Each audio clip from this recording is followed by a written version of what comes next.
અરવલ્લીના ભિલોડાના ખેડૂતો માટે સારા સમાચાર। 157.62 કરોડના ખર્ચે ભરાશે ભિલોડાના 37 તળાવ। હાથમતી જળાશયમાંથી તળાવો ભરવાની યોજના છે। ભિલોડાના ધારાસભ્ય પીસી બરંડાના પ્રયાસ આખરે ફળ્યા। સિંચાઈના પાણીની સમસ્યાનો જેનાથી અંત આવશે।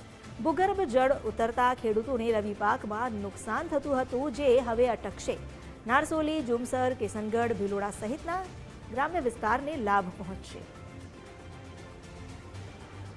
વધુ જાણકારી આપી રહ્યા છે સંવાદદાતા વિપુલ રાણા। જે વિપુલ। જી બિલકુલ અમિતા, ભિલોડા તાલુકાના ખેડૂતો માટે સારા સમાચાર સામે આવી રહ્યા છે। ખાસ કરીને જે ભિલોડાના ધારાસભ્ય અને મંત્રી છે પીસી બરંડા, તેઓની રજૂઆત બાદ ખેડૂતો માટે સારા સમાચાર બહાર આવી રહ્યા છે। 157.62 કરોડના ખર્ચે ભિલોડાના લગભગ 37 જેટલા જે તળાવો છે તે ભરવાની કામગીરી હાથ ધરવામાં આવનાર છે। હાથમતી જળાશયમાંથી ઉદ્વહન કરી તળાવો ભરવાની યોજનાને પણ મંજૂરી મળી ચૂકી છે।